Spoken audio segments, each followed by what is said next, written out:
Well, Wayne, you seem to be working God overtime with healing, with saving lives, and the Lord has been working in lots of different ways. And we're talking about an incident in July. The Lord's healed him multiple times, but he was having a hard time working. And so, could you tell us what made you schedule a surgery? June 8th of last year, I had fallen almost over 20 feet and had some rods inserted into my back to keep my back aligned because 3 of the vertebrae were broken. June 7th of 2021, I had the rods removed. And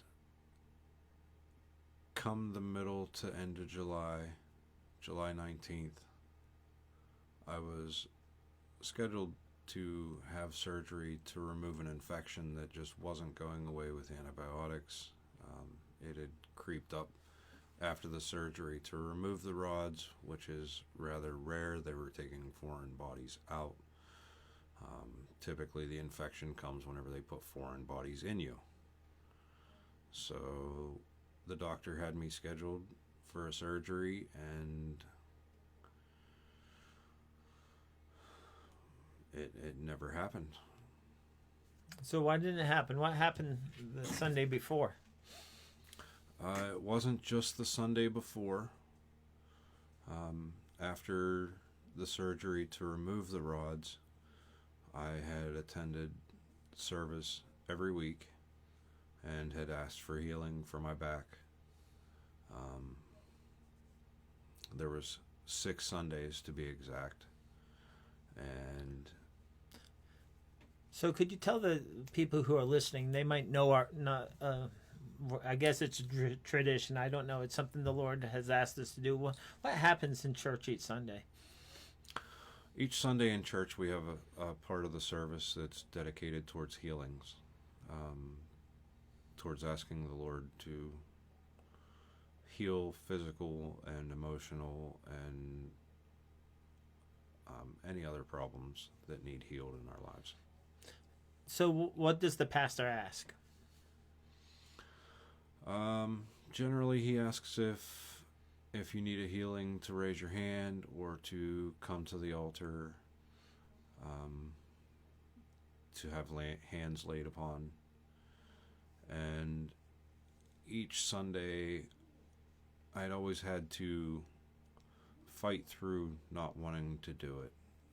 For one reason or another, I had already seen enough miracles in my lifetime. I had already experienced enough miracles in my lifetime. I'm not as worthy as somebody else. It was a struggle every week. The hardest 2 times to do was there was a day where I felt drawn to come to the church, and I had thought that you or Pastor Jenks would be here, and I was fairly certain that I was going to pray with one of you, and neither one of you were here.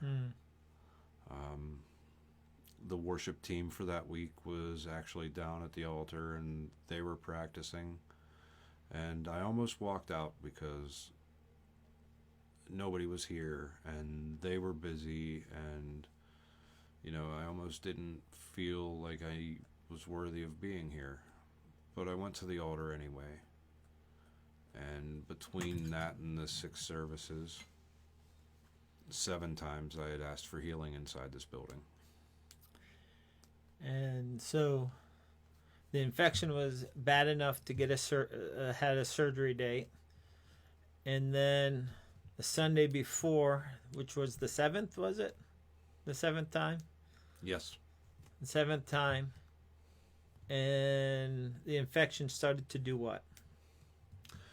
Well, before that Sunday, I wasn't even able to make it through an entire 6-hour shift at work without laying down for at least half an hour, and I was still not able to do very much.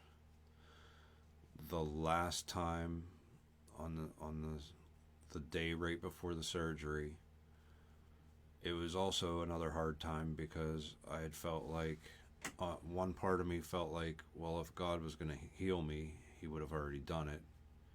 And the surgery was impending. It was going to be tomorrow anyhow. And, it just, I didn't feel any promise in it. I didn't feel any potential in it. And I did it anyhow. So we left the service that morning, that afternoonish, and as we were driving home, it felt like I had a bunch of sand or salt on my back.